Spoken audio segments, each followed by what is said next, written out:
We see a lot of people making mistakes, especially the young leaders for the first time, is that they suddenly think that they need to know everything. And as a result, they don't refer back to their bosses, their sponsors as to how am I doing. They're not managing up, they're not referring up, they're not leaning upwards. When that happens, you're making a lot of assumptions.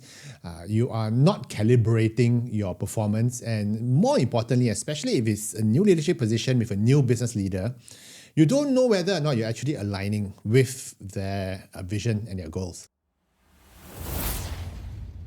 Good morning, everyone, and welcome to another episode of the Career Success Show with Adrian and Yen. Today, we're going to talk about accelerating in your career, but from the perspective of someone who was just recently promoted, is now taking on a little bit more than they're comfortable with. So we've been asked many times by leaders, if I've just taken on something new, what advice do you have for me? So today we want to talk about the top 3 mistakes that they should avoid. Yeah, and the number one mistake we always get is, and this is from feedback from the senior leaders who have been observing their young ones move into leadership roles, is that they are afraid to offend the people whom used to be their peers. I mean, you get promoted and suddenly you're in charge of everyone else, even the people who brought you in, and suddenly you want to be Mr. Nice Guy all around. And as a result, you cannot have those tough conversations. That's a tough one because it's sensitive. These are the people who were your peers and you were buddies, you were at lunches together complaining about the authorities and you've bonded, but now you're the one in charge. It's like you're all in school together and suddenly you're the prefect. Yeah. And you have to give them a black mark for eating outside of the canteen or something. Yeah. And that can ruin the friendship. It doesn't help that there are a lot of us who are also people pleasers by nature. I think we just want to be liked. So that's really, really tough. It's a big one. Any advice? I would say that you are put in a leadership position to lead. And as a result, you may have to step on toes, but step gently and try to avoid them if you can. But I think once again, it harks back to our previous episode where we talked about being able to influence without authority. You don't have to be mean to be effective. But you have to be firm, and that could create cracks in a relationship. And I agree with you, and I think it's a very Asian thing because we tend to be less assertive. And being firm and assertive is not the same as being mean and bossy.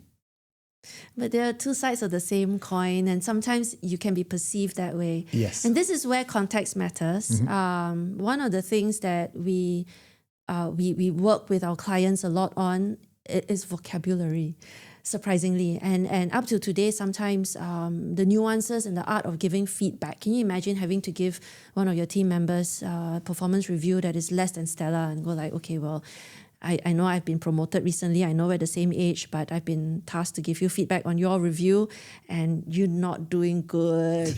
You got massive gaps and we're not too pleased with your performance. Now I know why the boss was saying all these stupid things about you. It's tough. And so, I would recommend that you read up lots of books on how to have those critical conversations and how to provide feedback in a nice, firm and yet effective manner. It's tough. We're not going to be able to do this on this podcast. Yeah, come talk to us if you have any issues. The number 2 top mistake which we always see for young leaders is not being able to let go or delegate, which means that they are still in that I'm in my previous job mode and now this leadership is just parked over one layer above it. And therefore, I'm still running my old job plus managing everyone else's job. And as a result, you get burnt out. So delegation is important. It's tough because probably this new team leader is thinking that I'm still trying to please everyone. So it still links back to bullet number 1, which is about being too nice. And so you're thinking, I can do the job. I'll just do it because it's easier that way. There's less friction, and I will not appear bossy to my peers, because if I have to delegate, it sounds like I'm just passing on the task, isn't it? True. Yeah. And that's why the analogy I like to give is, those dragon boat races? Yes. The moment you are not a rower, but you're the guy beating the drum, right? You've got to focus on beating the drum to make sure everyone goes in the right direction, rowing at the same time, pulling their weight, because you cannot beat the drum and row at the same time. Wait, question. There's a drummer, but is there also the rudder guy? Because just when you goes- said the drummer helps people row, they don't row in the same direction. That's It's a why pace. I don't know. I'm not a dragon boat. I'm guy, neither but- am I, but that's a terrible analogy. Okay, but I believe that whatever it is, you're no longer the rower.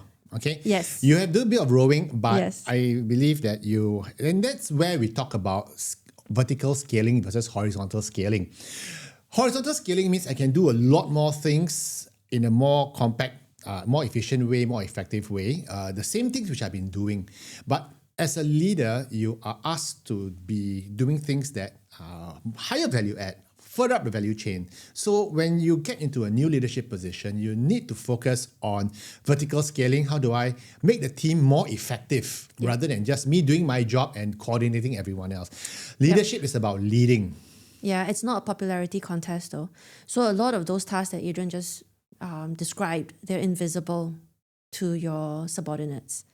People don't know about the thinking that goes on and the strategizing, and it's not a popularity contest. You're going to find yourself quite lonely sometimes.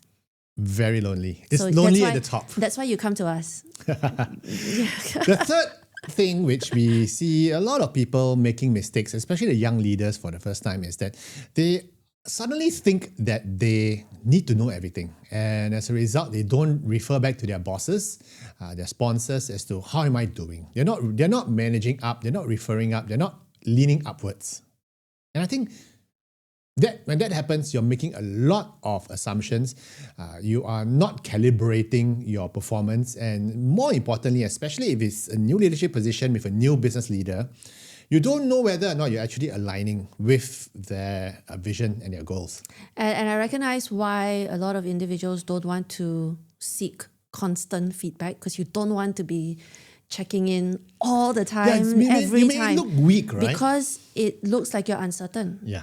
It looks like you're uncertain. It looks like you're not in control. It looks like you are just checking in to take orders. That could be perceived negatively. But so there's a fine line, I guess, between leaning upwards, learning it on your own, taking initiative, as well as then checking in regularly. Yeah. I mean, the regular check-ins still do happen, but I think you need to learn how to do the check-in so that you are perceived in a positive light. Quick question. It's not so straightforward. Quick question. So Yeah. in terms of checking in for clarity, for calibration, does it also include updating your bosses very regularly? There will always be regular updates. Or should you over update? What do you think about over communicating with bosses? It depends on the type of boss you have, because if you have a micromanaging leader who's very insecure, then over communicating is always a good thing. And so again, context matters. It's always going to be nuanced. But it is, my take on this is to focus on don't bring me problems, bring me solutions. And so if you're updating your leader regularly, it's always I've thought about it. These are the options. I've chosen option 3. That's the best strategy, right? And I'm just checking with you to make sure that it's aligned. And then wait for feedback or input from the leader. So instead of, boss, what should we do? It's a, boss, I've analyzed it. I've got these 3 things I'm thinking about. So see the difference, right? So it's in the communication style. Yeah. And if you're a young leader who's stepping up to a new, bigger position and you're worried about what's there ahead of you, you'll figure it out ultimately. By hook or by crook, through mistakes, you fail forward is what we always say. But in the meantime, reach out to us if you have problems and keep calm and carry on. And try the app. Do we want them to try the app? Yes, try that. And by the way, if you want to find out whether or not you are ready for the next career move, click the link below and have a go at our career currency map. It will measure your 7 career currencies and give you a better idea as to where you stand and where you can improve in your career. Go ahead, click the link below.